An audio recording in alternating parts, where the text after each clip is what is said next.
Chapter 1. Pride and Prejudice. It is a truth universally acknowledged that a single man in possession of a good fortune must be in want of a wife. However little known the feelings or views of such a man may be on his first entering a neighborhood, this truth is so well fixed in the minds of the surrounding families that he is considered the rightful property of someone or other of their daughters. "My dear Mr. Bennet," said his lady to him one day, "have you heard that Netherfield Park is let at last?" Mr. Bennet replied that he had not. "But it is," returned she, "for Mrs. Long has just been here, and she told me all about it." Mr. Bennet made no answer. "Do you not want to know who has taken it?" cried his wife impatiently. "You want to tell me, and I have no objection to hearing it." This was invitation enough. "Why, my dear, you must know. Mrs. Long says that Netherfield is taken by a young man of large fortune from the north of England, that he came down on Monday in a chaise and four to see the place, and was so much delighted with it that he agreed with Mr. Morris immediately, that he is to take possession before Michaelmas, and some of our Pride and Prejudice servants are to be in the house by the end of next week. What is his name? Bingley. Is he married or single? Oh, single, my dear, to be sure.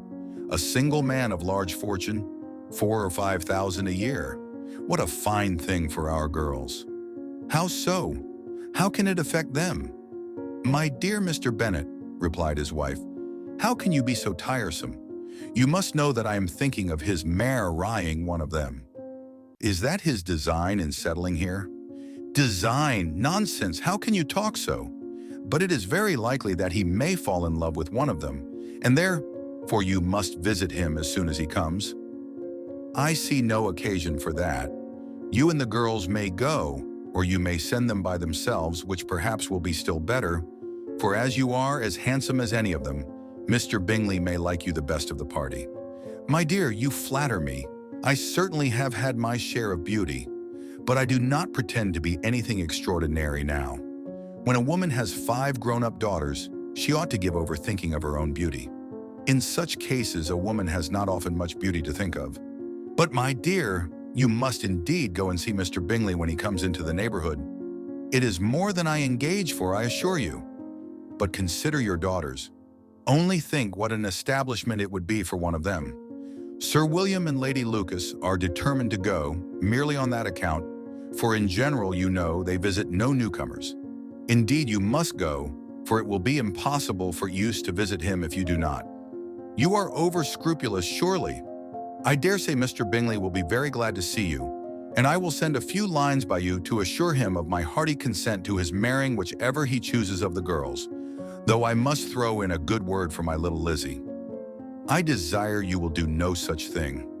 Lizzie is not a bit better than the others, and I am sure she is not half so handsome as Jane, nor half so good-humored as Lydia. But you are always giving her the preference." "They have none of them much to recommend them," replied he. "They are all silly and ignorant like other girls. But Lizzie has something more of quickness than her sisters. Mr. Bennet, how can you abuse your own children in such a way? You take delight in vexing me. You have no compassion for my poor nerves. You mistake me, my dear. I have a high respect for your nerves. They are my old friends. I have heard you mention them with consideration these last 20 years at least." Mr. Bennet was so odd a mixture of quick parts, sarcastic humor, reserve, and caprice that the experience of 23 years had been insufficient to make his wife understand his character. Her mind was less difficult to develop. She was a woman of mean understanding, little information, and uncertain temper. When she was discontented, she fancied herself nervous. The business of her life was to get her daughters married. Its solace was visiting and news.